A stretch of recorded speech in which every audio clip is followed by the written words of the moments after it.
What is up, everybody? Welcome to the inaugural episode of Card Geeks. I am one of your hosts, Hoosier, and I am with my good friend, Nomah. Hi, Nomah, how are everybody. you, buddy? I'm doing great. How are you today, Hoosier? I am fantastic. I am really excited to get into this. Really excited for this opportunity and for this show. But I noticed that you're not in your regular studio. So I am not. I am in our other home studio, which we use for our business, because last time we recorded, we had an awesome episode.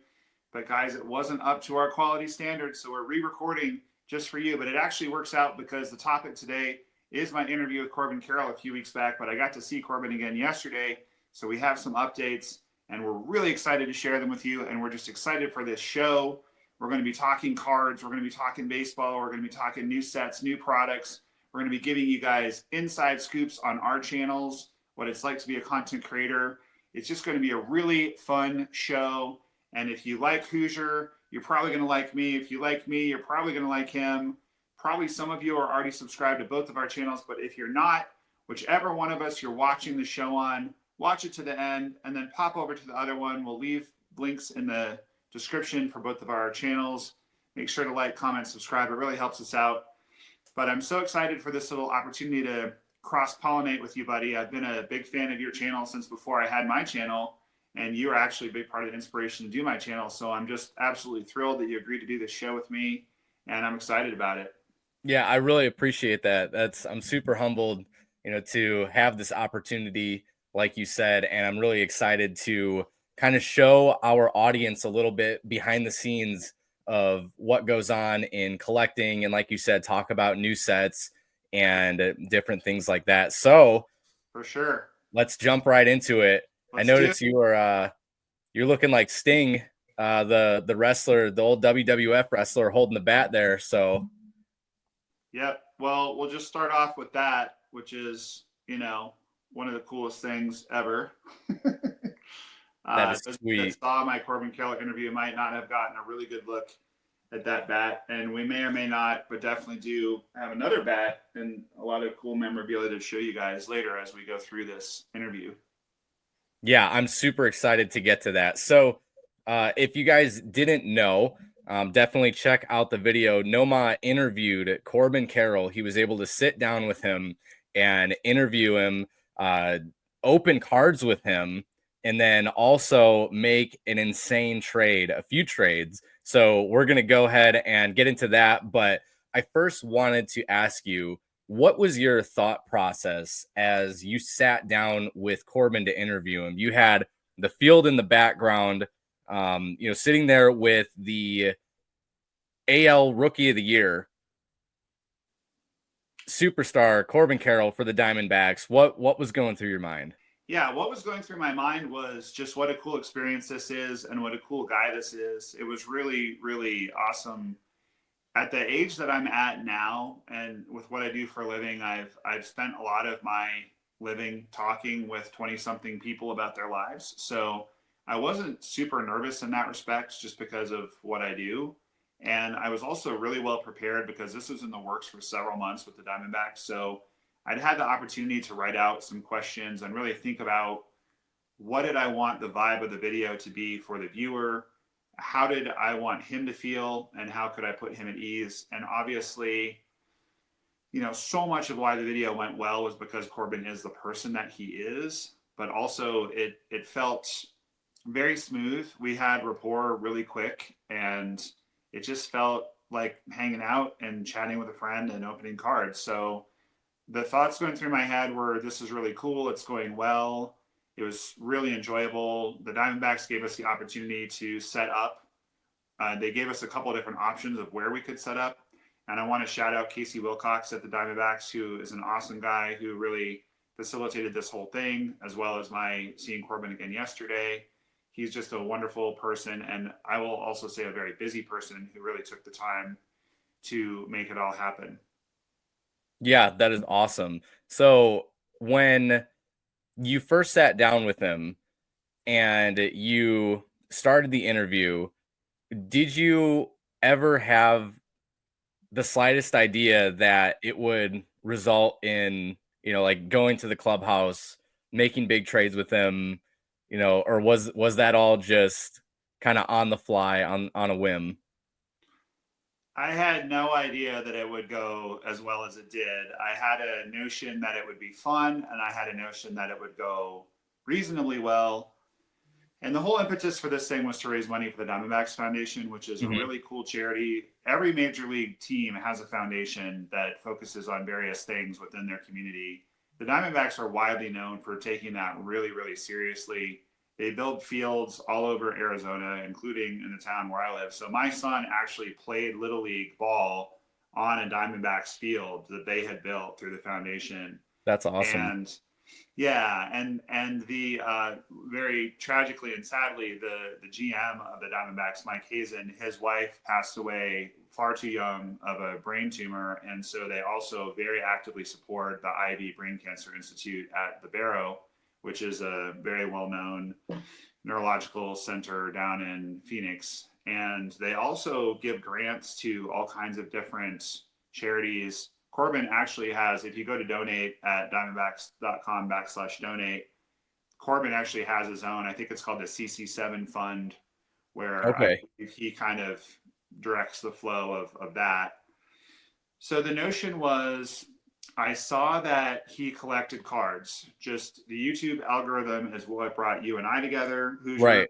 It's what brought all of our fans of our channels to us. And it's what brought this whole situation with getting to interview Corbin, because the algorithm figured out that I would like to watch a video of Corbin Carroll talking about how he collects baseball cards. And Right. I don't remember if that was an MLB video or a Topps video or what, but basically I saw this and I was like, having been involved in the Little League in the town where I live in northern Arizona, and having had some contact with the CEO of the Diamondbacks, who's an awesome guy named Derek Hall. Derek Hall, by the way, is known to answer every single email that is sent to him.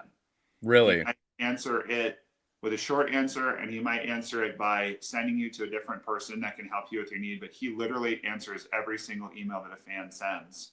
And part of why the Diamondbacks experience is so great, if you go to a spring training game, you go to a ball game, is just that he is really determined to have a good fan experience, and the whole culture of the Diamondbacks top down, you can tell, is very, very clear about that.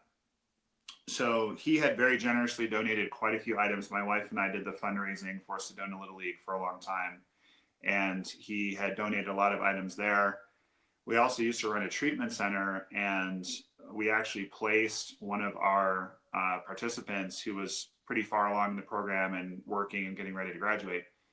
He got an internship at the Diamondbacks through Derek, and That's awesome. we, yeah, I mean, Derek's just an awesome, very responsive guy. There was one time where me and my buddy were at a Diamondback spring training game, and one of the ushers was just like super rude, and I don't even remember what the situation was, but it was like very uncalled for.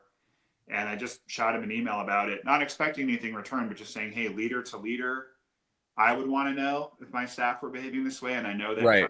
experience is important to you. So here you go. And he gave us free tickets to another game, like literally right behind him, Really? which was way better than the seats we had had. So he's awesome, and the Diamondbacks are awesome. And so I had this idea. I was just kind of connecting the dots, and I'm going, okay, I love philanthropy. My wife and father have both done philanthropy for a living. I'm a big believer in this. I'm a big believer in the Diamondbacks Foundation. Corbin seems like an awesome guy.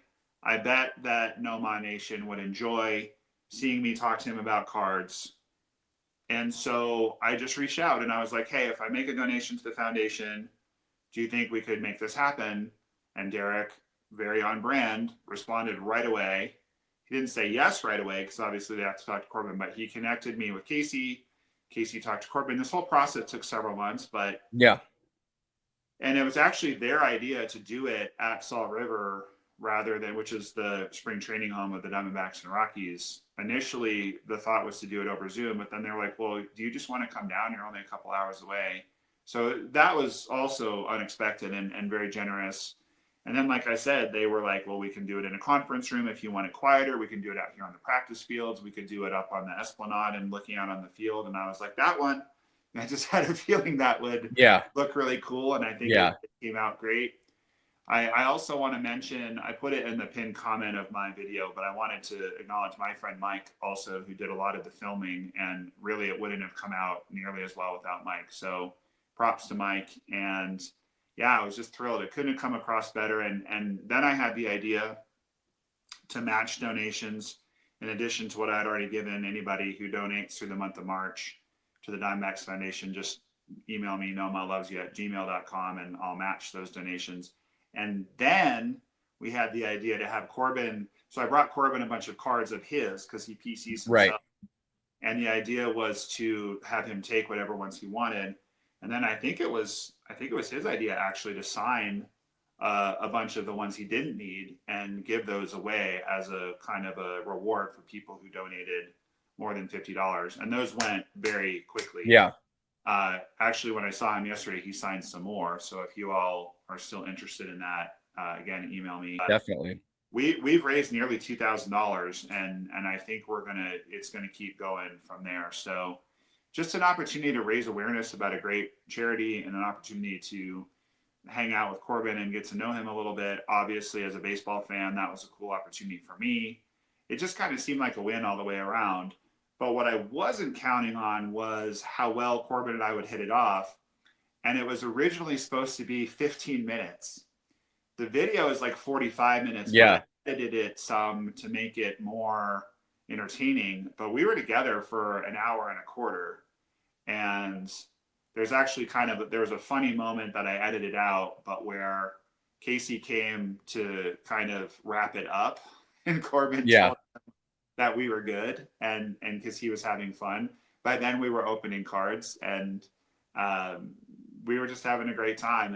And I understand that because of his level of celebrity, he needs people to put in boundaries around his time. And it was really unexpected and really cool that he was basically, after that 15-minute threshold, choosing to spend time with Mike and I instead of going home or doing whatever he wanted to do. And so the fact that he was enjoying himself was really cool and really unexpected. I think I've given an overly long answer to your question, which is, was I expecting to do trades with him? So I had brought him some cards just to give him as a thank you for his time, including a jumbo Ichiro card that I got in Vegas a few weeks back. And I know that he loves Ichiro and the Mariners. He grew up in Seattle. A big part of the 2023 magic was that he got to be an all-star in his home park. Just, can you imagine, as a rookie, you're in the all-star game stadium, just crazy, just wonderful. Couldn't happen to a nicer person. And so I brought him that because it was just a cool piece that I figured he hadn't seen before, and brought him a bunch of his cards. And so then I had a couple of other items. I had a Mariners game used spring training lineup card from, I believe it was 2009. And if I'm remembering correctly, he was born in 2000. So this is, if you imagine when you were 9 years old, the Cubbies at that time, or for me, the Red Sox at that time, are larger than life. You know, those players. Right. And this particular lineup card had Ken Griffey Jr., Ichiro. I remember Corbin got excited that Jojima was on there, and it was signed by Don Wakamatsu, the manager. And you know, it's something that was a meaningful piece for me. And obviously it's a piece that has some value because it's got multiple Hall of Famers on it. You know, one of those pieces of ephemera that would end up in the trash unless a collector asks for it and then keeps it for a long time, and then it becomes valuable, right? So I had that, and I also had a one-of-one card of his, and I also had a spring training game used Pujols jersey. And so I brought those items just as kind of like, if you want to make a trade, we can, but we don't have to. But this stuff I'm just giving you, and whatever. So it kind of evolved from there. He couldn't trade one of his jerseys because I guess it's really hard to get another jersey if you're a player. So he demurred on the Pujols jersey, although he thought it was cool. Sidebar, that is open for trade. A fan of the channel, actually traded it to me at a card show, and I like it. I'm happy to keep it, but I'm not particularly attached to Pujols. I just thought he might think it was cool. But he really was interested in the lineup card, and he was really interested in the one of him, which I just figured, like, if he wants it, cool. If he doesn't want it, I can have him sign it, hopefully, and just have it. So the only thing that I really, really wanted out of it for me was I wanted him to sign this. This is a ball that I'm trying to get it under the camera. This is a ball that that I actually caught at a game last year, and there's a video of that on my channel. I was just making content for the channel, and I happened to be in the concourse when he had a foul ball, and it bounced off the dugout, and I caught it. So I really wanted him to sign that, but I didn't really have much of an agenda other than that. And one thing led to another, and then toward the end of the time when we were trading or opening cards, he said, you know, I need to check what, and he's such a cool guy. I mean, Right. he knew it was gonna make Mike and I's day. He goes, yeah, I don't know what I've got in the clubhouse. I think we better go down there and take a look. It was like, what? So that was really cool. There was nobody else in there other than us because it was pitchers and catchers had just reported, and it was kind of late in the afternoon by then, so there's just no one around, and Right. the opportunity to go in there was really, really incredible. Yeah, that is awesome. And what stands out to me is the preparation that you took before doing the interview, the all the time that it took to set it up, and just doing your research. Like you said, you knew that he was a huge Seattle Mariners fan, and that lineup card would have meant a lot to him. Mm-hmm. So even though you weren't going there specifically to try to get a trade or anything out of Right. him, you were intentional in bringing those things just in case. And I think that attests to the old Wayne Gretzky. You miss 100% of the shots you don't take. I think that just kind of ties into, starting a YouTube channel. Yeah. I don't think that it probably ever crossed your mind when you first started Nomah Loves Mm-hmm. Ya that you would be Mm-hmm. hanging out in the clubhouse with Corbin Carroll No, trading gear. no way. So I think that is such an awesome example for people who might be scared or hesitant to try something new or even ask if Yeah. if you ever find yourself in that type of position. Yeah. But like you said, if you're polite, if you show that you care, Yeah. then usually you get rewarded for that. And that was Yeah. super cool to see that you starting your channel as a true collector and fan of cards in the game, that you were rewarded with that unique experience that most people will never get Yeah. with a superstar. Yeah. So that was really awesome to see. Yeah, thank you for saying all that. And you're absolutely right. And he talks about it in the video. So, for those of you that haven't seen the video, if you want to get tips on how to get autographs from a major league star, watch that video because I asked him about it and he went into it in some detail. Several things: being polite, saying please, saying thank you. If you're a kid, there are rude kids out there. And he said, I'm Definitely. making a kid's day, but it really helps if they say please and thank you. Corbin is an incredibly polite and humble person, and he clearly was raised really well by really good folks. And he responds to that as a player. And I haven't seen any player ever. And I have thousands of autographs. I've been getting autographs for 35 years. I have never seen a player respond well to someone being rude.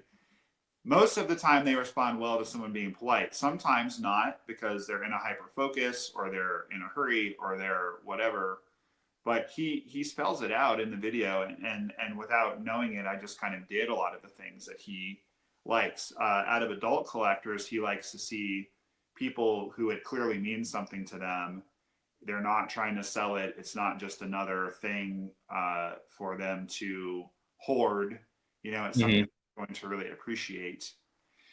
And I I think with regards to that, that's how I ended up with his glove, which is if we digress and talk about that for a second, I will show you guys the glove, which I just got in the display case today.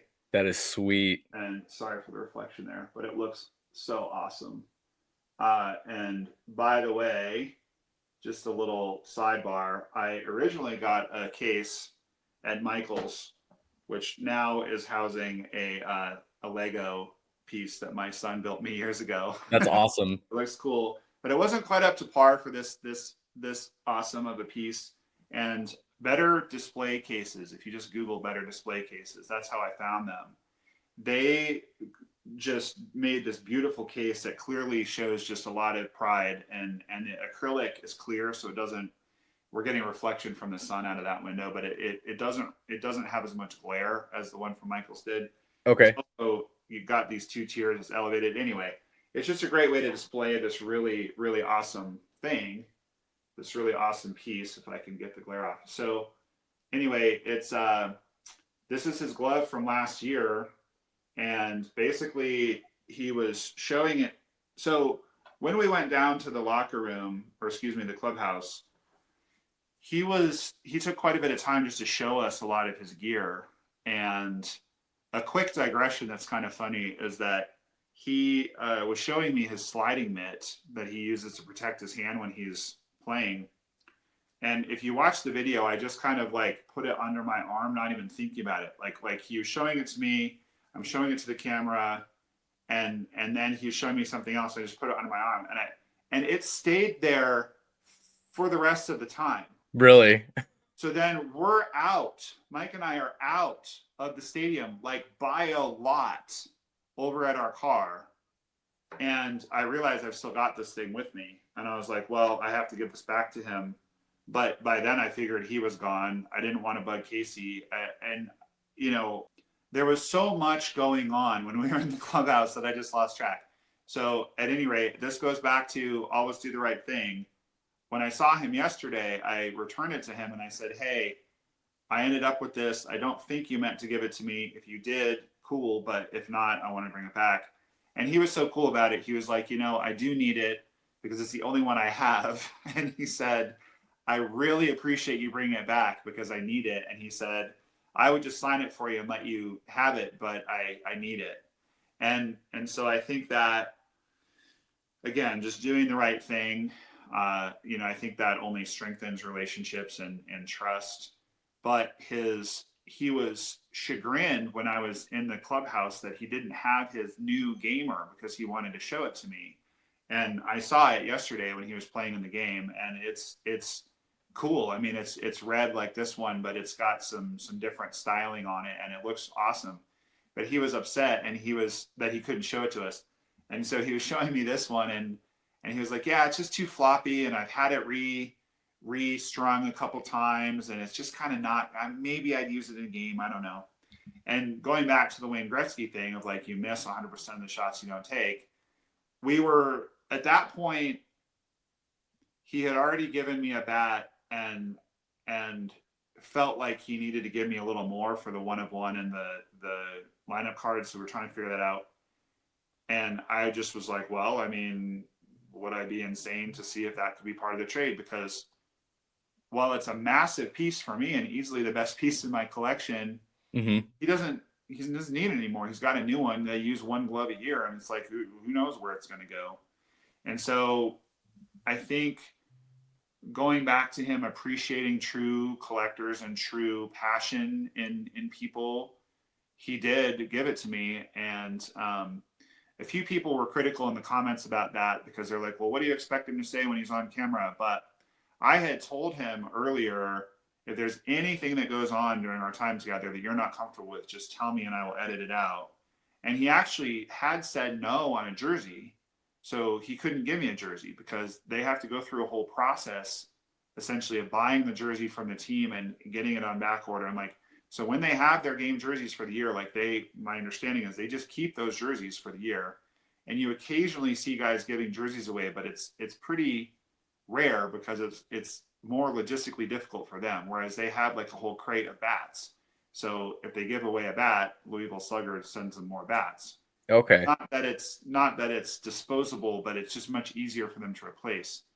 So he'd said no on the jersey, and he knew that I would edit anything out. And so I felt great about it because it felt like he really wanted it to go to a true fan. This is going to stay in my family. It's going to go to my son when I'm not here anymore. It'll never leave our family. It's going to be cherished. And I think he sensed that, and I think that's why he felt comfortable. But I also like really would have been fine if he'd have said no, and I think he knew that as well. I mean, my reaction when he says yes, he absolutely blew my mind. I mean, it was like crazy. So there was a moment in there as well where he casually mentioned something that made me realize that I had a piece at home that I was going to bring him next time I saw him, that was going to blow his mind the same way it did when he gave me the glove. And that did occur yesterday, so we can talk about that later. But it's hard to describe the feeling of genuinely connecting with someone who is really down to earth, and I suppose shares your values, where you just kind of realize like they're just a human being and we have very similar values of just trying to make the world a better place and just trying to make people happy. It's why you and I have become friends, because I was originally a fan of your channel, and then you very graciously started following my channel and commenting, which really helped me out. And then you graciously agreed to do this show with me when I had the idea that we could have a show together. And so, you know, you just, going back to the last point I wanted to make off your last comment, it's really important to just put yourself out there. And we're going to talk about this more in our next episode when I interview you about your channel and what made you want to start it and what's gone well and what's been challenging. And the more popular you become, the more people, the trolls come out, and that's just part of life. Right. I had a business partner years back who said, unless you want to spend the rest of your life never leaving your house, you know, the more visible you are and the more things you do, the more criticism you're going to get. And that's just how it is. But it's important. I think people don't reach out and they don't try because they're afraid of rejection. And I just kind of look at it like going fishing. Like if the Diamondbacks had said no to the interview, or if Corbin had said no to opening cards or the glove or whatever, I mean, it doesn't matter. You just keep on casting your line out. You just keep trying and see what happens. I've had people reach out to me that said, I'm sorry to bother you. I just had a question about baseball cards. I'm like, are you kidding? I love baseball cards. I love talking about baseball cards. What can I do to help you? And even yesterday when I was at practice prior to the game and prior to our encounter yesterday, I think I had 5 people come up to me, if I remember right, who recognized me from the channel. And, you know, one wanted a picture and one wanted me to sign something, and one wanted me to give Corbin something because he knew I was seeing him later that day. And I mean, I'm delighted to do that. I'm very happy to do that. And so I think it's just remembering that whether it's you or me or Corbin Carroll or whomever, like anyone with any level of visibility, unless they have a personality disorder or they have so much trauma that they can't deal with people, or they are having a substance abuse problem or something, you know, more than likely they're going to respond positively to you if you're polite and courteous and empathetic and try to see things through their eyes and don't demand things of them.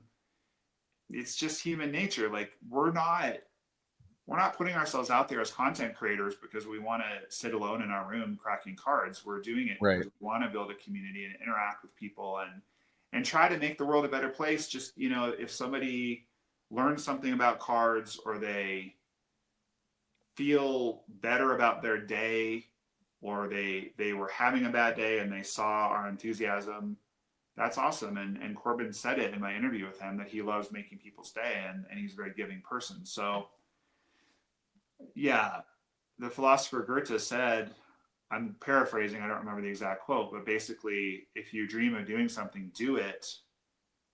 Boldness has an energy to it. And it's true.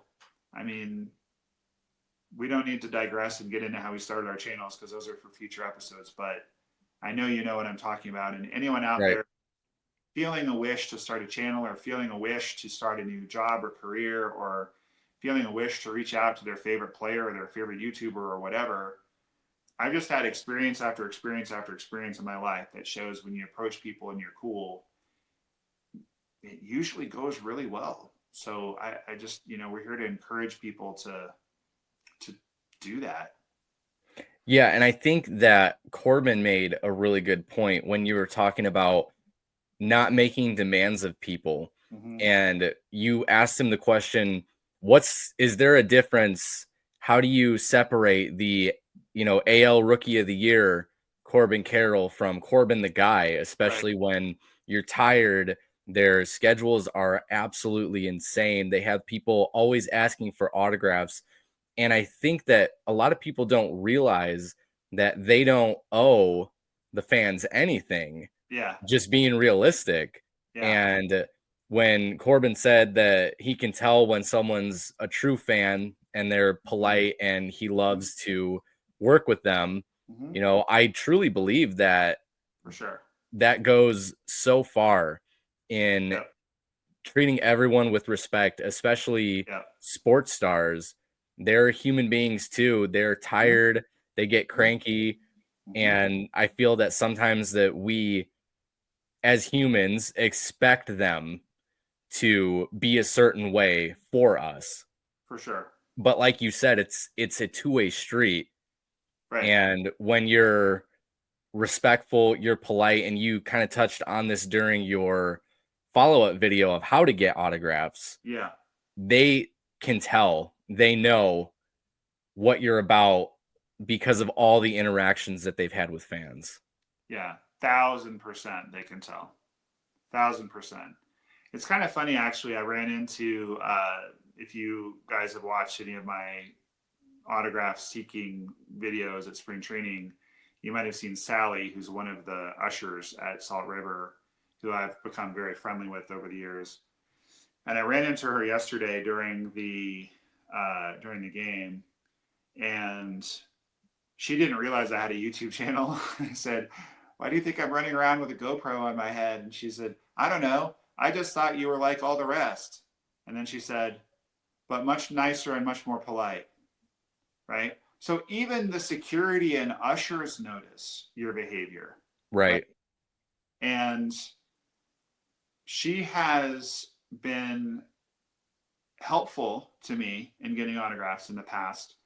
And she actually said to me this year in spring training a few weeks ago, she said, "If I didn't know you, I wouldn't let you do that, but I know you're not going to abuse it, or I know you're not going to bother them," or something like that. I don't remember exactly what it was. But she was kind of trying to keep people out of a certain area that we normally have access to, because apparently there had been some problems that day. And I just made a passing comment like, "Oh, too bad that we can't go down there today." And she said, "Well, you can." Well, that's not because I'm entitled to it or because I'm better than anybody. It's just because you build trust and you build rapport, and you, again, just treat people like people. And we've kind of hit on something interesting that I hadn't really thought about before, but there's also the power differential.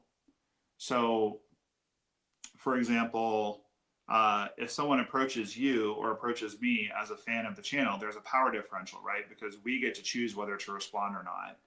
We get to choose whether to pin their comment or not, whether to respond to their comment. I've had people, and again, we don't need to digress on this right now, but I've had people that I've had to ban from the comment section of the channel because Mhm. they're just being rude. And I say, "Hey, you're being rude, and I'm going to ban you if you don't stop." And then they don't stop and they get banned. Well, I have the power to do that because it's my channel. They can't ban me from the channel. Right. Yeah. By the same token, Corbin could decide he never wants to interact with me again outside of the context of me watching him play. He has the power in that situation. The usher has the power in the situation when you're at a game. So now that I'm thinking about it, it really boils down to, can you have the confidence to approach someone when you are in a one down position in the power structure, and be confident and be kind and be polite and treat them like a person? And it's a really difficult dichotomy, really, because if you treat them too chummy and buddy buddy, that's going to be a turnoff for them because they don't know you. But on the other hand, if you're like, oh my God, you know, Right. Hoosier, I can't believe I have a show with Hoosier, you know, like that's a turn off as well. So it just has to be polite and deferential and respectful, but also, you know, one of the drums I beat the most when I'm talking about getting autographs is that they don't get paid to do that. They get paid to play the game. They don't have to do that at all. Right. And my friend Mike, who did the filming when we were with Corbin, actually, he and I have a running joke because we worked together for 7 years, and we both love baseball. We've been to tons of games, and he knows what a nerd I am for getting autographs. And he and I developed this kind of running joke of like when we'd pull into work at the same time, be like, Mike, will you sign? Mike, will you sign? Or like, you know, I'm leaving work, it's like, can I have your treatment team notes? You know, like that kind of thing. Right. And it's funny because it's true that there's very few situations. I saw it yesterday where someone said to somebody, hey, when is so and so coming out? And they're like, I don't know. You know, when is Nomah leaving work today? Well, how is Mike supposed to know that? Hey, when's Mike leaving work today? Well, how am I supposed to know? Unless I just talked to him. And there is a quality of, if there were people waiting outside my workplace for autographs, if I have time, I have nowhere to be, I haven't had too long a day, I want to appreciate them, I'd probably do it. If I needed to get home, or if I was feeling sick, or if my kid needed something, probably not. And so just the sense of entitlement is the problem. You Mm-hmm. know, you're not entitled to an autograph, you're not entitled to their time, you're not entitled to us responding to your comments, but we do because we want to interact and we want to connect. It's just, don't be rude. Don't treat us the way you'd want to be treated. It's the golden rule. The golden rule is the golden rule for a reason. Right. If you comment on my video and you say, hey, I love your videos, I love your passion, I love your energy, a small note, I don't think you're aware of it, you took the cards off camera at 16:20 in the video, and some people don't like that because we're not positive that you didn't slide a card in. I know you would never do that, but that's kind of like the etiquette. I Mm-hmm. love a comment like that. Love, because how am I going to get better if you don't say that? But when people are like, your lighting stinks.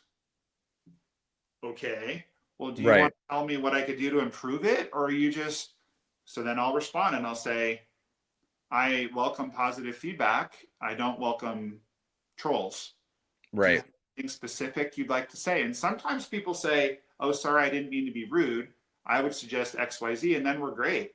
Other times they're like, it's just terrible. I can't believe that you would put content out there with that. Blocked, because I don't have time for that. I'm doing this Right. for fun.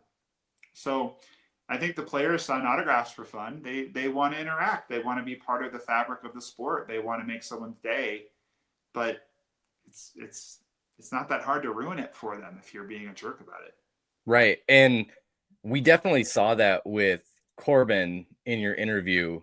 He was so nice. And just a quick side note, I've started to collect Corbin a little bit more from this, from your video and seeing that interaction, just because of how cool he was. And when he sat down with you to open cards, Yeah, that as a collector was one of the coolest things to me, yeah, because he didn't have to do that at all. Like you said, you weren't entitled to sitting down with him and opening cards, but he did that because he wanted to. yeah, And seeing a professional baseball player open cards with a collector yeah, is one of the coolest things I think that I've ever seen. yeah. And so what was your favorite part about being able to just sit down and open that hobby box with him and just talk about baseball and cards and collecting? Yeah, so there were basically three parts of that experience. There was the interview about his collecting, there was the opening with him, and then there was the going in the clubhouse. And I do want to talk about that second part and what the best part was, but I want to digress for a quick second and just say, to your point, I'm digressing to your digression when you said that you became a bigger fan. I did too. Fans of the channel know that I love Pete Alonso, and there's a lot of reasons for that I'll get into another time. He's been my number one PC guy for a long while. followed closely by David Ortiz and a bunch of other guys at IPC. But Corbin's at the top of the list now. I mean, Polar Bear didn't do anything wrong. It's just that Corbin just was so great that he just shot past him. Right. So a lot of people, including me, became bigger Corbin Carroll fans just based on how he was during that time. And the comment section in that video is full of people saying, he's my number one PC guy now. You know, I'm a Dodgers fan and even I have to root for the guy now. Like all kinds of comments like that. So you're not alone in that. And there was a really cool moment yesterday when I saw him and we were talking about the video, which he has watched all the way through. That is awesome. I didn't know that he'd seen it, but he really liked it. But I said to Corbin yesterday, I said, if you're ever having a bad day, and he goes, read the comment section. And I said, yeah, because so many people are responding positively and now PC you because of that. He's like, that's so cool. That's so cool. That makes me so happy. So guys, I mean, he wants you to PC him. How cool is that? That as a baseball player and a lover of the game and a lover of cards, like it thrills him that people PC him. I think that's so awesome. And he even talked about, especially if you invest in a really nice piece or like a 1-of-1 and you're having him sign it, I mean, he notices, he tells that it's a 1-of-1. Another quick digression is that I had someone yesterday, actually fan of the channel, David, who is the one that did that sketch card for him that I gave to Corbin. Hi, David. He had a card signed yesterday. I forget who the player was, but he had like 4 cards on his little page. And he said the polite thing, which is whichever ones of them you want to sign, because that indicates to the player you're not just trying to hoard stuff. But if he has time, sign them. I would enjoy that. If not. So the player only had time to sign 1, but he had signed the one that was the lowest numbered. If I remember right, he had 2 cards that weren't, and one was to 50, one was to 25. And the player signed the one at 25 and said to David, oh, that's the lower numbered one, so I want to sign that one for you. That's so cool. They are paying attention. Like they know what's going on in card world. So I think my favorite part of it was that, just realizing that he's a passionate baseball card collector, just like we are. And he talked about opening with Evan Longoria during his rookie year, talking about that mentor relationship with Longo and how he didn't say this, but I make up in my head that the interaction was something like, hey kid, like you need something to take your mind off it when you're about to play in a big league game. Like this is what I do. This is what's fun. And that's exactly why I got back into collecting, because working in behavioral health where the stakes are super high, you need something to take your mind off it. I mean, I know you're a former Marine and I know you're going into chaplaincy. It's heavy. Mm-hmm. And we both have families and stuff goes on in our families and stuff goes on at work. And it's a relaxing thing to do to take the pressure off. So that's why Corbin collects. Nolan Jones on the Rockies, whom I'm going to interview on the channel next, he collects. Like just the fact that Longoria, how long did he play? 16 years, major league veteran, star, just the fact that they enjoy this kind of frivolous, fun hobby that we do. And Corbin talking about pulling his blue rookie auto to 150 at a Topps Chrome in the visiting clubhouse in San Francisco. I would have loved to have been a fly on the wall for that. I mean, I don't know. Did he bring the cards? Did Longo bring them? Did they send the clubby out to some hobby shop to buy cards for them? Like, right. It's just so cool. Like they just enjoy unwinding and opening cards just like us. So I think that was my favorite part.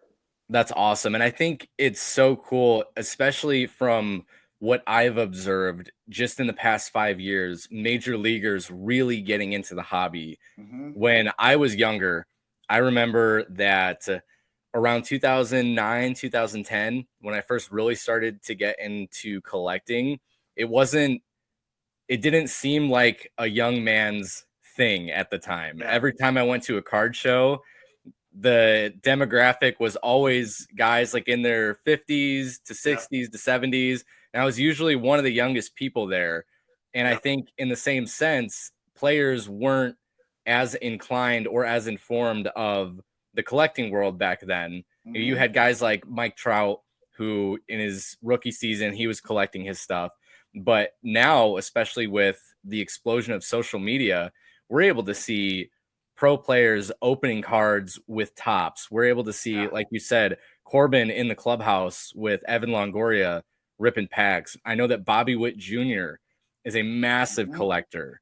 Yep. And I think that that is so healthy for the hobby, and especially for kids to be able to see their favorite players ripping cards as well. And you said that it was something that everyone kind of has their own reason for doing it. Of course, like we love it, but it's also, it can be therapy for people. It can be just Absolutely. a wonderful escape. Like we previously talked about, making content from beginning to end. I know for both of us, from going out to the store and picking up cards to filming and editing, the whole Yep. process is just so enjoyable. Yep. And it's something that I've grown to love, and I know that you've grown to love as well. So seeing players get involved this heavily into the hobby, I think is so fantastic. Yeah, for sure. It's awesome. You know, I have to think that, I mean, Longoria obviously is one. I have to think Trout must have been one of the trailblazers, because Trout is a renowned baseball card fanatic. Mm-hmm. And I mean, I'm dreaming big. I'm thinking about approaching the Angels about Trout, the Royals about Bobby. I've already approached the Rockies about Nolan, because Nolan gave me a verbal that he would when he was signing autographs the other day at Salt River. And I don't have as close a relationship with the Rockies as I do the D-backs, but I have. They did something really nice for me last year, and we can get into that another time. But I kind of knew who to contact. So it's just one of those things where they enjoy talking cards, and they don't want to talk about how are you going to bounce back from your sophomore slump last year, Nolan and Corbin, because they both experienced that a little bit. Right. Corbin kind of shook it off in the second half, but they get tired of talking about that. They don't want to talk about, well, how's your third year going to be? And what are your goals? And blah, blah, blah. It's like, well, my goal is to play baseball well. It's like so boring Right. for them. But it's like, let's talk about cards. Let's talk about your cards. Let's talk about your favorite card in your PC. Let's talk about your favorite card of you. You know, they're just people, and we're all kids at heart. And with the notable exception of Anthony Rendon, I think most of them enjoy baseball. Right. Yeah. They do it. So it's a lot of fun, and it's cool to know that they care, and it's cool Mm-hmm. to know that they understand. I will digress with two more things before your next question. One is, a fan of the channel told me in the comments that he was at Yankee spring training the other day, and he was standing face to face with Jason Dominguez, and there was no one else around as Dominguez was getting off the bus. And he asked him to sign a card, and Dominguez said, "I don't sign cards," which I just found weird. So Mm-hmm. number one, always have a baseball on you just in case. And I got into this in my how to get autographs in spring training video, but always have a blue and a black pen, because some of them are particular about it. Some won't sign in blue and some won't sign in black. So black pen, black Sharpie, blue Sharpie. But also, I always have a ball on me, just in case I can't find the card, or they won't sign the card, or I drop the card, or whatever. And then worst case scenario, at the end of the day, I just give the ball to some kid. But you Right. always want to have a ball with you just in case. So that's digression one. Digression two is, it's funny you were talking about the therapeutic nature of the hobby, because earlier today, one of my comments on my channel was, you should do some content around the notion of card therapy, given that I do have a background in psychotherapy, and I ran a treatment center for a long time, and just kind of talking about what is going on in the brain when we're opening packs, and like, why is it, I mean, I'm elaborating on the commenter's idea, but why is it that it gives us dopamine and Mm-hmm. adrenaline and oxytocin and all the happy brain chemicals, and how can it become addictive for some people, because we know that it does. We Definitely. have to be careful of that. Anything that feels good, you have to be careful to not become addicted to it. But it's really interesting how therapeutic and calming it is. I think for me, it definitely has something to harkening back to my 12-year-old self, and simpler time, and just something I learned early on brought me joy and kind of took my mind off of things that were bothering me. And just made my life more enjoyable. And for me, since a very early age, I mean, I started collecting right around the time I started getting autographs. So for me, it's always been, oh, this card would look sick signed. Oh, I wonder if I can get this card signed. So yeah, it's just, I like to say that this hobby is bottomless. You can collect for your whole life, and you're never going to get to the bottom of it. There's always going to be another trade you can do, another product that just dropped that you can open, another cool interaction you can have with another baseball card person or with an athlete. It's just, that's what's so cool about it, is we'll be doing it till Definitely. the day we die. Going back to the clubhouse experience and the bat, I have a little screenshot here from your video of Corbin showing off the bat. Could you talk about the significance of the number that's on that bat and how that ties into your meeting with him the other day? For sure. Yeah, and for those of you that haven't seen it, if you go to the clubhouse part of the video, we get into this in some detail, but basically every Louisville Slugger has got a code, and you can see it says genuine M110. And then under the genuine M110 is their name, and then the team, or sometimes they'll say something other than the team. And if they have a contract with Louisville Slugger, it'll show their autograph rather than their name in block like that, right? So the genuine M110, and that refers to a player in the past who used that model. So the first letter, from what I understand, is the first player to ever use that bat. So like M1 would be way back in the early days of Louisville Slugger, and I'm making this up, but let's just say way back in the early days of Louisville Slugger, someone named Joe Mack had a design, and so his is M1. And Okay. then we go to, later that year, someone named, Bill McIntosh had his own design that was a little longer or a little thinner at the handle or whatever. So that's the M2. Okay. So when you get up to M110, the M stands for mantle. Wow. So Mickey Mantle wore number 7. And so Corbin also wears number 7. And this is just kind of a cool little detail if you like that kind of thing. That is cool. Yeah. Quick side note, I love the teal in the Diamondbacks. Yeah, it looks really good. Yeah, I wouldn't think that like gray and red and teal would Yeah. work just on paper, but that the bat knob with the teal on there, it looks so good. It's in keeping with Arizona's heritage, and I know that is important to the Diamondbacks, and they're always honoring the Salt River community, which is the Native American community upon which their field is. And as a matter of fact, at opening day, where I was a couple weeks ago, the national anthem was sung in the native tongue by members of the Salt River community, and it was really That's really cool. cool. So my educated guess is that they added the teal in there for the turquoise. There's a lot of turquoise jewelry that comes out of Arizona in that tradition. But anyway, so Corbin has always worn number 7, and he has really liked Mickey Mantle's style of bat. And his father actually got on Ancestry.com and figured out that they're related to Mickey Mantle. That's insane. Pretty wild. Yeah. Now, to tell this story real quick, I had, past tense, up until yesterday, had a ball signed by Mickey Mantle. And it was an official American League ball, which of course they don't make anymore because it's just one Major League Baseball now. Gorgeous piece, really nicely signed. Not authenticated, but I know it's real, both because of the provenance and because I've just been doing autographs for so long. I can kind of look at an autograph. I mean, I could go work at PSA, I'm pretty sure, without a whole lot of things. You can just kind of tell, like, oh, that's a hesitant pen stroke. Oh, that's a facsimile. Oh, that doesn't look right. Whatever. You kind of can tell.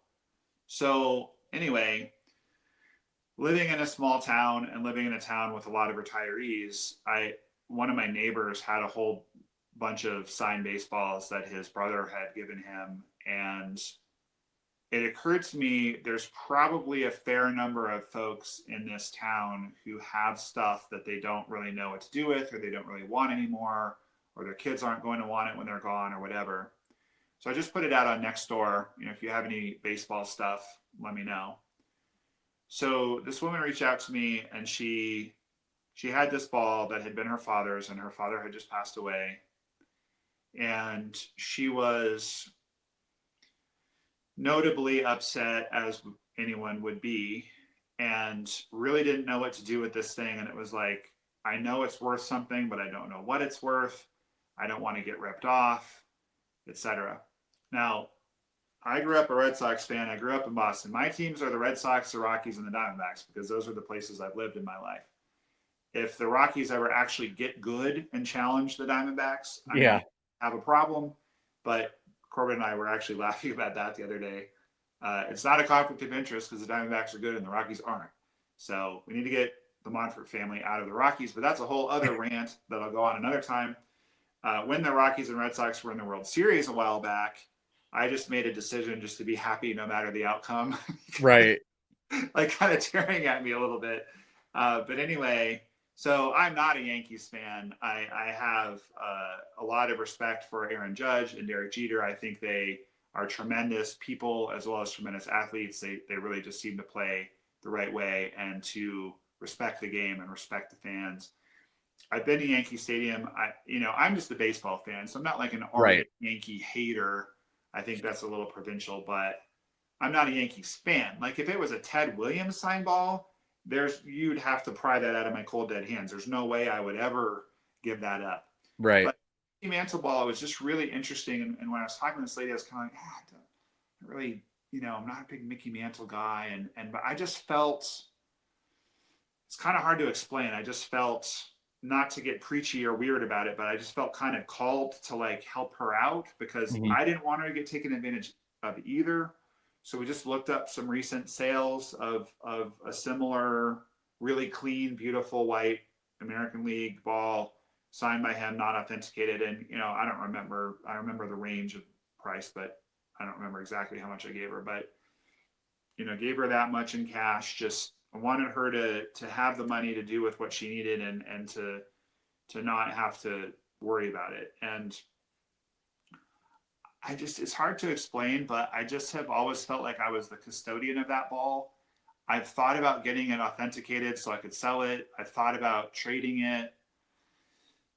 I just kind of felt like it was on its way somewhere. I didn't know where. And as soon as Corbin mentioned Mickey Mantle, I was like, oh, like that's Corbin's ball. Yeah. I didn't say it at the time because I didn't want to be like, hey, Corbin Carroll, because you've been so cool to me all day, we're in the clubhouse and I'm going to give you this ball and next time I see you. I just didn't want to nerd out and like kind of lose the vibe. But in my head, I was thinking like, yeah, like that needs to happen. He is being so generous with me and he's such a giving person. He said it. He's of the nature to be giving. And I was just like, I really want to bless him with this. I really want to do something special for him. So at any rate, yesterday, I brought him a few things. I had traded for like a dual relic of him and Gallon, which was numbered to 74 that he hadn't seen, that he really liked. I brought him a few like new 2025 Topps cards that are like inserts that I knew he didn't have. I got a hold of an Ichiro printing plate that was from like Leaf or something, so it wasn't like crazy expensive. It wasn't like a Topps 1-of-1, but I know he loves Ichiro. I had gotten a hold of one of his printing plates, so I gave him that stuff. Yeah. And he was very appreciative. But then I was like, okay, dude, I saved the best for last, and I had it in a case, and I had a little Post-it note over it. And we weren't filming because I knew that he was tight on time, but I was like, can I film you looking at it? And he like revealed it, and you guys will see it. I'll post it on a video eventually. But he was just like, it was basically the same as my face when he gave me the glove. Yeah. And it just made me so happy. I was like, dude, touche. Yeah. Yeah. You're going to be like super generous and just blow my mind right back at you, buddy. Here you go. And it felt so good. It felt so good just to make his day. And he was like, how did you even get this? And I told him the story. And I said, I just, the minute you said Mickey Mantle, I knew this was meant for you. And he was just so sweet about it and so, humble. And he was just like, wow, I've looked at his pieces before and I've always thought maybe one day. And I mean, this is just what a humble, quality human being he is. I mean, we all know what his contract is. He could have gone Right. himself, whatever, but he's not flashy and he's not like that. And so he was very appreciative, and that was really cool. And he was like, I've got to give you something. I've got to give you something. And I said, Corbin, you gave me your glove. Yeah. Like, you gave me your glove. Like, we're good. And he's like, no, I'll be right back. I'll be right back. So then he comes out with this little number, which is another bat. But this one, you can tell, he broke it in a game. Yeah. It's got some serious mojo, like just feeling it. And the pine tar is still on it, so he must have just broken it the other day. But the coolest part is that he inscribed it to me, whereas the other one he just signed. And it's just really special. Like, I was really moved by that, and this. I really like the other bat too, of course, but this one is even more meaningful. The expression "my cup runneth over" comes to mind because a month ago I had 0 Corbin Carroll bats, and now I have 2. Right. Kind of like, what even is my life, right? Right. But and I truly, truly, like, I felt super grateful, but I also felt like he had kind of given me a little too much with the bat and the glove and the batting gloves and signing my ball. And, I just like, I really want him to have something meaningful. Right. And so that was just super cool. That was, I think, my favorite of all of the interactions taken together. I think my favorite part was just his face when he saw the Mickey Mantle ball. Like, that Yeah. was really special. And he even said, he was like, people want things from me. It's rare that someone gives me something that really means something. And that just really made me happy. I was like, yeah, you're such a good person. You do so much for others. You give so much. It's such a pleasure to let you have that experience, to facilitate Right. having that experience. And that just goes back to what we've been talking about this whole time. Like, they're just people. They're Hmm. just people. They have flesh and bone, just like you and I. They have hopes and dreams. They have disappointments. There's people that they're worried about. There's people that they love. There's pressures. There's joy. It's just all of it. That the human experience is, the window dressing is different for each of us, but the basic experience is pretty similar. Right. We all have challenges. We all have struggles. We all know we're going to die one day, and like, what are we going to do with our time? And we're all afraid of this or that. We're all trying to achieve this or that. We're all disappointed about this or that. And it's like, just be cool to people. And so it just, of course, I was honored to receive this bat, and this one is even more meaningful just because of what he said and how unexpected it was. But I mean, I just wanted to make him feel the way he had made me feel. That is really awesome. I think the bat being broken as well, Mm-hmm. I think just adds to the coolness of it. Yeah. With the inscription, like, that is unbelievable. Yeah. I'm so happy for you, and I am so glad that your experience with Corbin is something that you're going to remember for the rest of your life, and it's going to be up there with I'm sure that some of the greatest experiences that you've had so far. Yeah, for sure. I mean, he's just got a really big heart, and I think it is unusual to not become callous than to not become hardened by those demands and by those.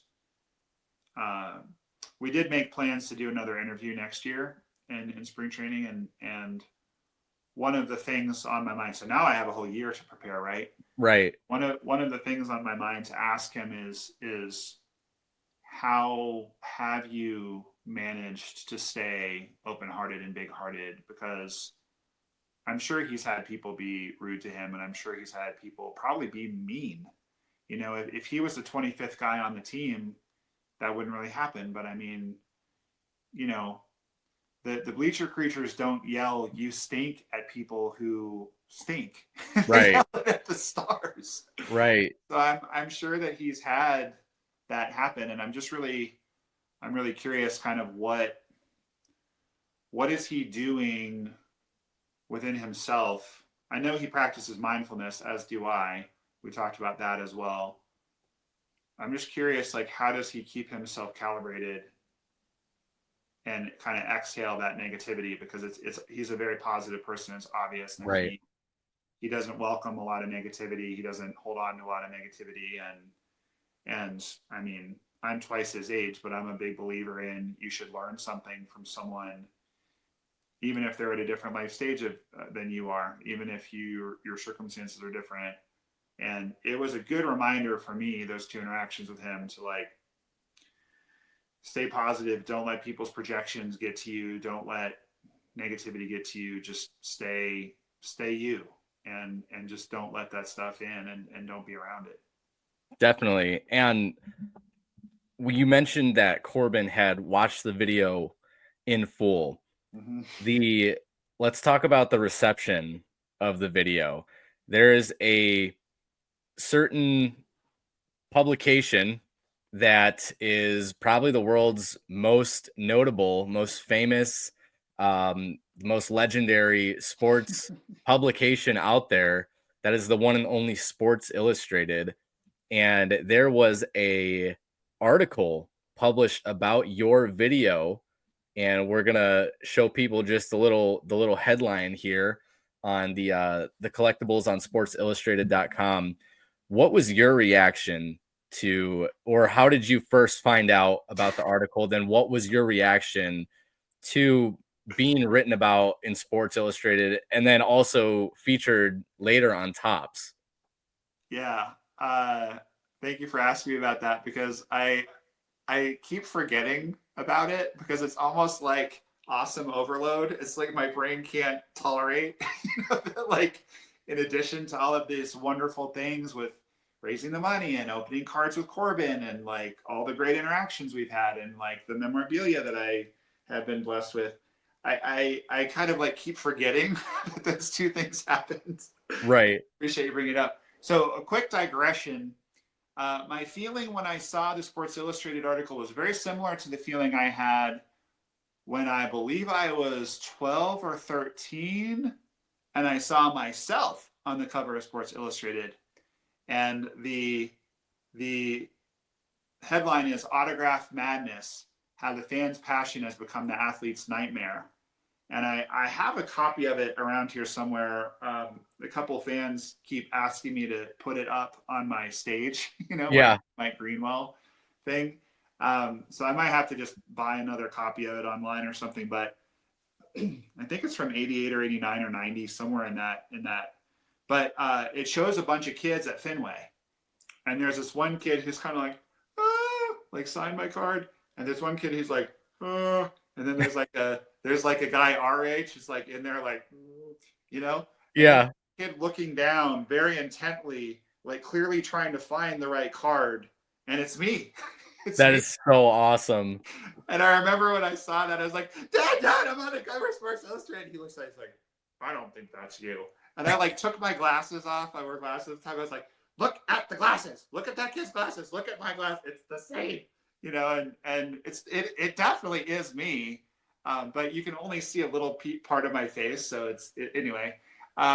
So yeah, it was nuts. I mean, it was nuts. And I felt very similarly. So my wife and I have this thing we call multi-relaxing, which is it's the opposite of multitasking, but a lot of us do it. It's where you're sitting around watching something on TV, but you're also goofing around on your device. Right.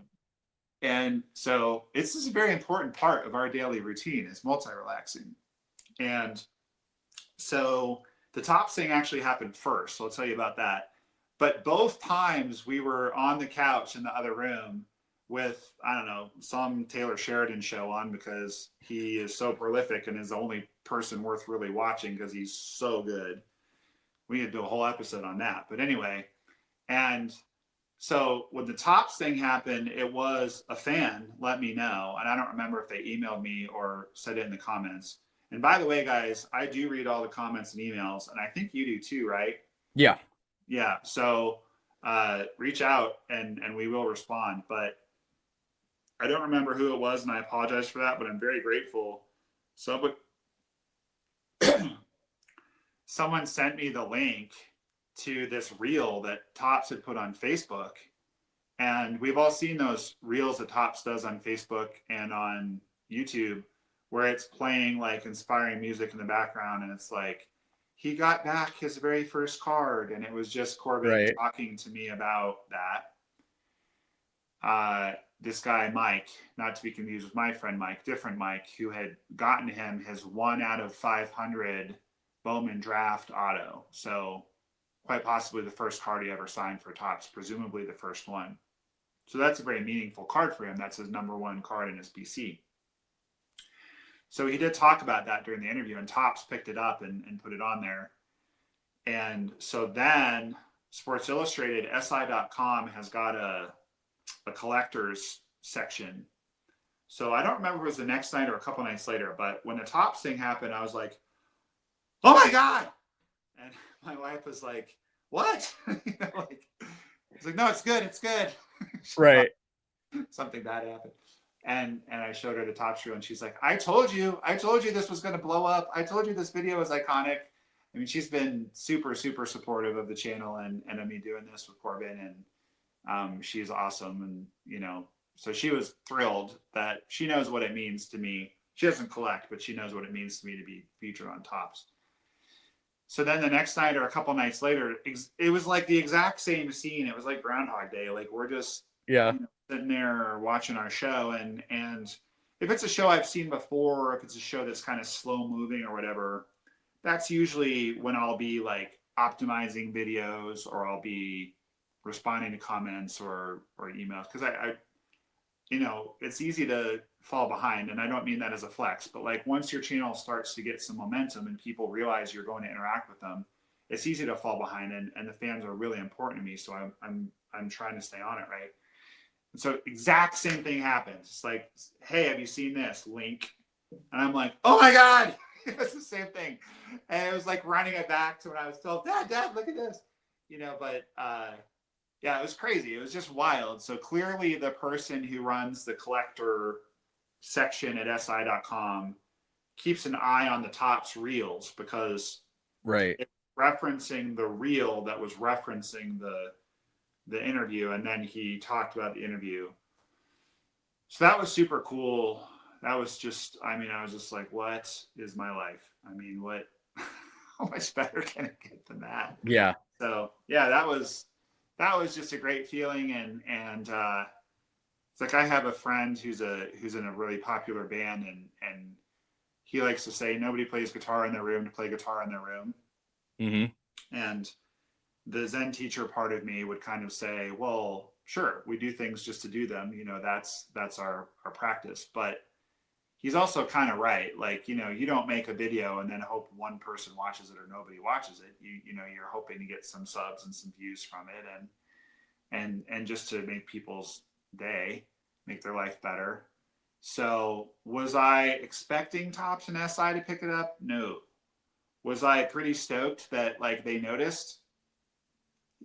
Heck yeah. I mean, what a great feeling to have them. Yeah. And it's not like I sent it to them like, hey, look at me. It was just like they just organically saw it. It's like, yeah, that's awesome. I mean, how much better can this get?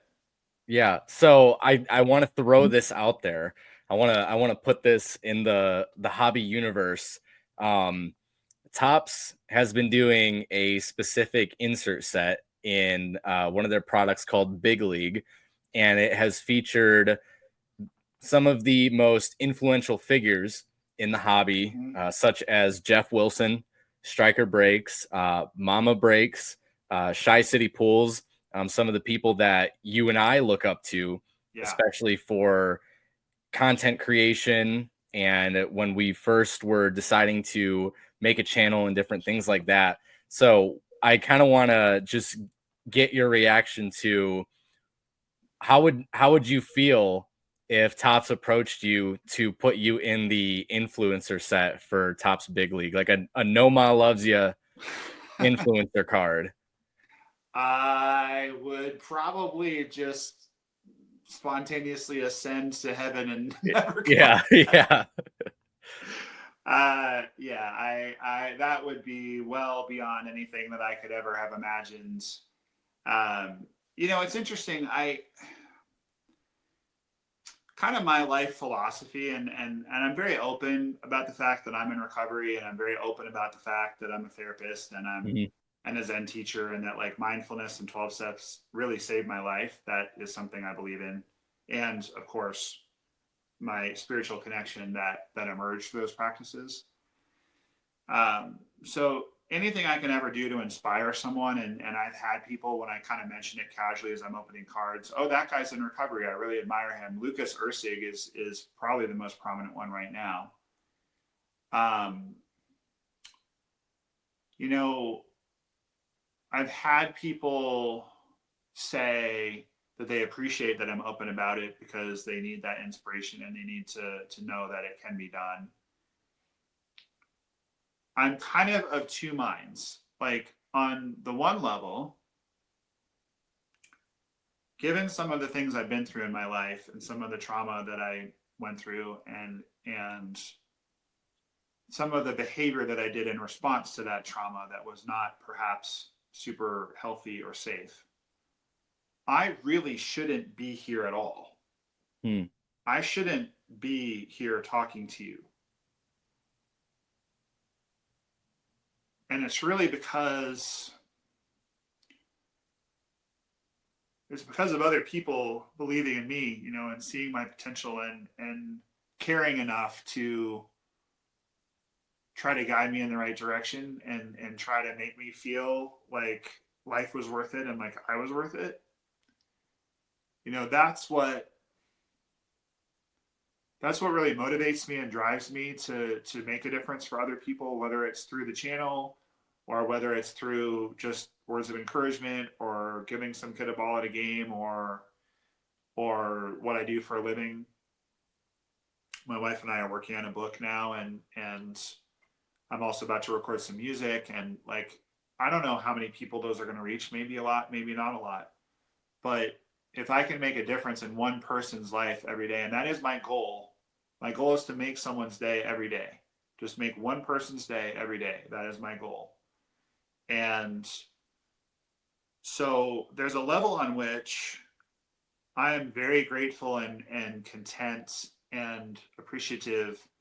And if I stay at 3,000 subs, and if I, you know, I don't think it's realistic to say I'm never going to talk to Corbin again because we've really formed a connection. But if I never get any more gear from him or like the ante doesn't go up in any way, I mean, what more could I ask for? You know, I have Mhm. an amazing wife. Um, you know, who just went through like a really serious health situation and she's okay. I have an amazing son who's just every parent's dream. Um, I don't deserve any of it, and I just give gratitude every day to God and to all the people who help me. And I just try to live in a way that I'm worthy of that, including some people who aren't here anymore, which is what uh, I know how I can show my arms, but that's what my tattoos are about. Um, so, to answer your question, the paradox that I live in is that I don't expect or demand anything more because my life is so good. it's not just that I survive, but like my life is good. Like I have fun every day. I smile and laugh every day. I have love in my life that I give and receive. And I'm happy with where things are at. At the same time, my wife and I had an idea for an approach to treatment that we weren't sure was going to work or anyone would be interested in. And it blew up. And that's a story for another day, but it blew up. We have a book we're working on that the people we have helping us with it and the positive feedback is that it could well blow up. I don't demand it. I don't expect it, but it could. And just the quality of person that I married, the quality of people that are in my life, you know, that our connection, me being a fan of yours, and now we have a show together. I mean, like, what? Having the channel that I just started on a lark and I just happened to, in my first video, pull a 1 of 1 laundry tag. So like it got some traction. I mean, that was just either God's plan or dumb luck or whatever you want to call it. But I wasn't planning on any of this.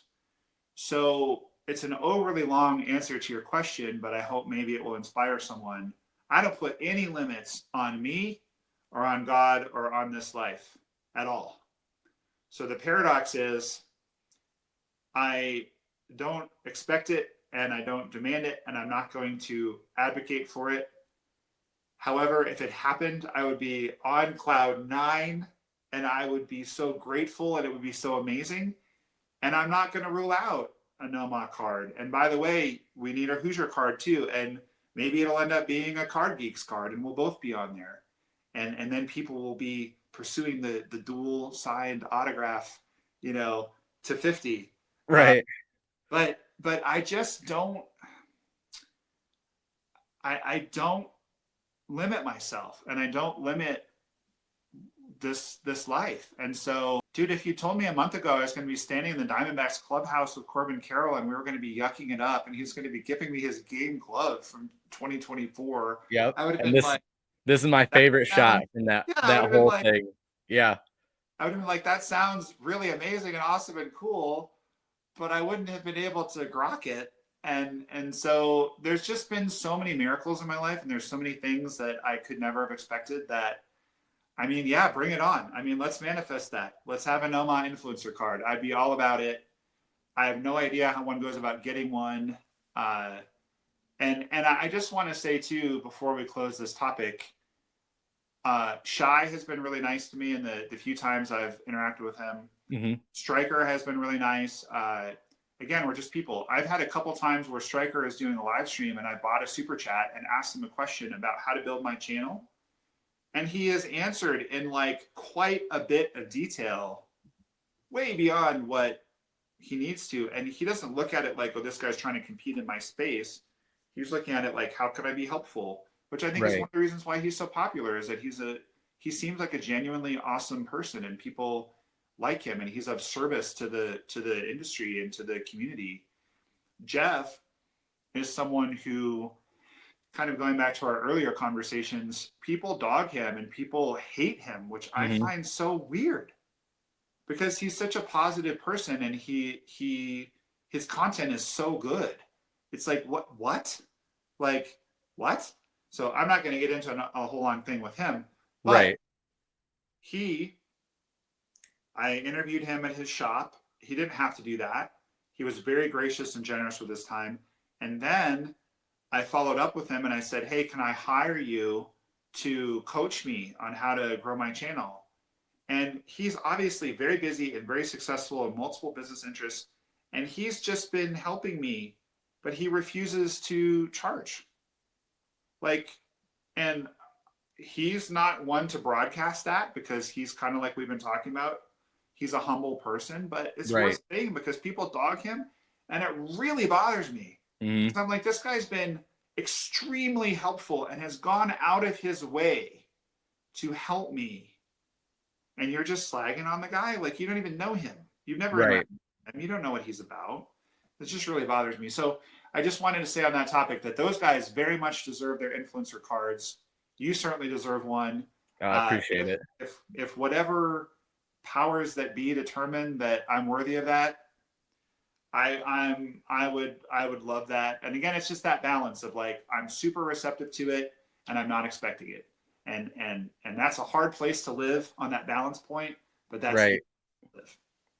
And just to kind of make some points on your answer, first of all, thank you for sharing, about your life and some of the different struggles that you've had. And like you said, everyone is going through something, and the human experience is connected through struggle. It's connected through pain. Whether we look at someone and think, oh, their life is so good. Like you said, we have no idea what's going on behind the scenes.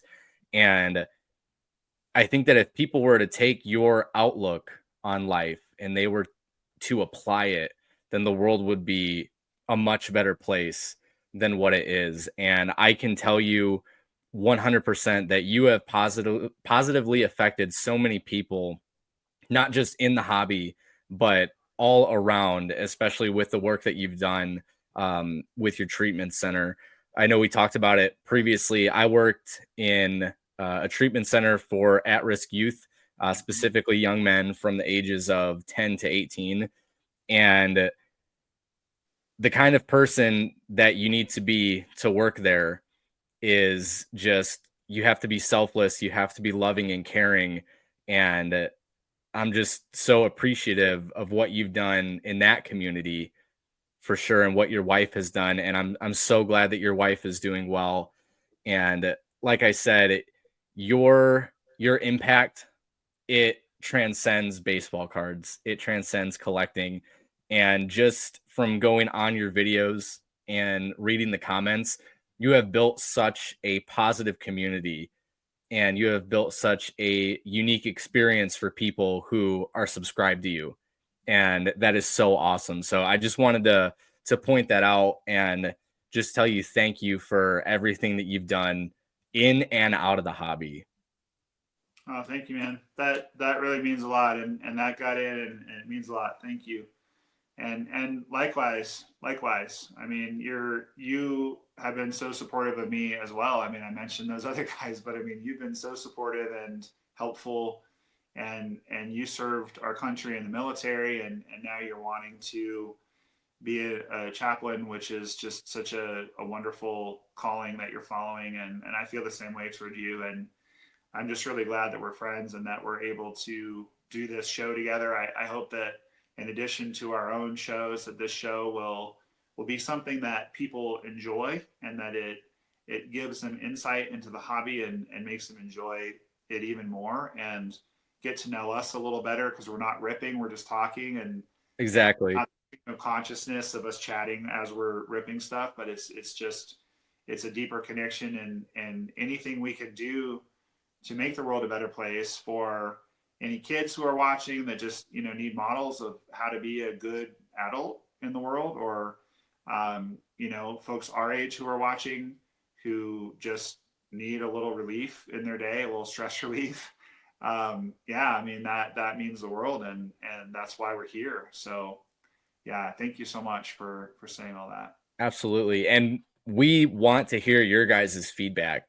I know that there's going to be comments from both of our communities. And like you said before, if you're from my community, go over to Nomah's channel and subscribe and show him some love and support. And comment down below on this video, what you think. Give us some constructive criticism, because we're always looking to improve, or even if you just have ideas of topics that you want us to cover, we would be absolutely willing to add those into the next show. And I know that I'm super excited to continue seeing where this goes. I think we had an amazing first episode. Well, it's really a pleasure, and thank you for agreeing to do this with me, and for interviewing me about this really special experience I've had with Corbin in the last month. And guys, just like what Hoosier said, we are always open to constructive feedback, and we mentioned it earlier in the video. If you're just going to criticize or slag on our creative endeavors, maybe go bother someone else. But if you have things that you want to say that will help us get better, our vision is to have this be a show that is really at the tip of the spear in our hobby, and that we're really able to give you guys previews on upcoming products. We're going to talk about products with each other, and if you will, give you guys a sense of, is that product for you or not before you spend your hard-earned dollars on it. We want to talk about developments in the hobby. For example, when Shohei hurt his shoulder a year and a half ago and we realized he wasn't going to be pitching last year, what impact would that have on his value and things of that nature, which obviously he didn't miss a beat going 50-50, but that's the kind of stuff that we find really interesting and that we really want to get into. So our next couple episodes that we have planned out are, I'm going to interview Hoosier about his channel and about his life and about what made him want to start his channel. Your channel has gone, I mean, it's gone 0 to 60 in 2 seconds flat. I remember when you first started it, and now you're talking about tip of the spear. I mean, you're really, I mean, understand, guys, too, Hoosier is very humble, but he has twice as many subs as I do, and he is very generous to spend this time with me and do the show with me. But I want to know more about you and about what made you start the channel, what has kept you going with the channel, what adversity have you had with the channel, and then we'll go vice versa, and he's going to talk to me in more depth about my channel. We wanted to start with this because this just happened. It's kind of hot off the press. A lot of you guys have seen that video with me and Corbin. Obviously, as we talked about, SI and Tops picked it up. So we wanted just to start with that while it was fresh in my mind and all the details. But those are going to be the next couple of shows. And then we're going to be open. So another thing we really want is email us or talk in the comments about what are some things you'd like to hear us talk about.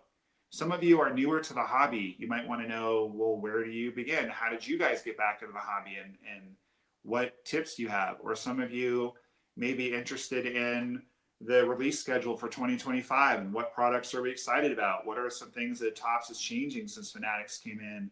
What are some products they're discontinuing that we're bummed about?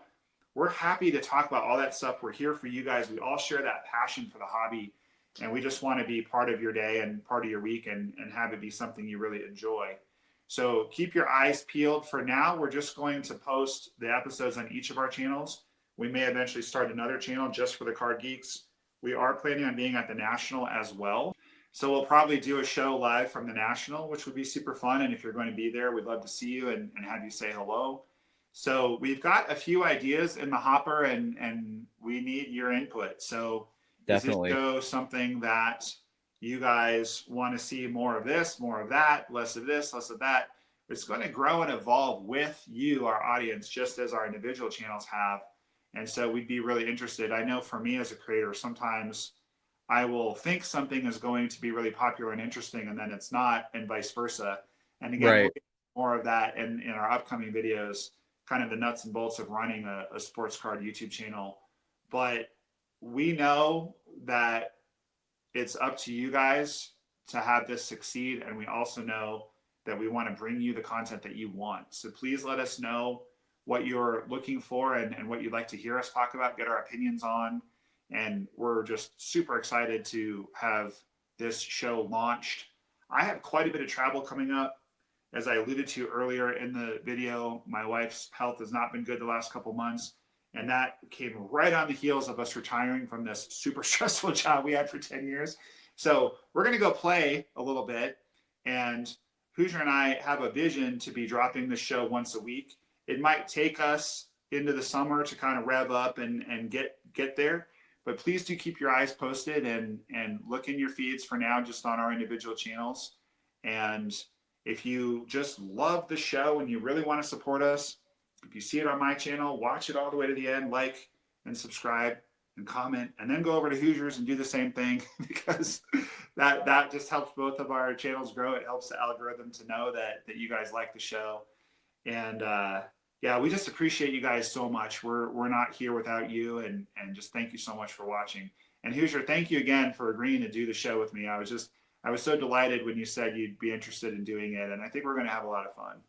I think so too, and it's absolutely my pleasure. It's been a blast so far, and like I said, I'm so excited to see where it goes. And I'd also like to say a big thank you to you for reaching out to me and presenting this idea. I think that it's fantastic, and I also want to say thank you to all of the subscribers and the people who watch the people who comment and don't comment.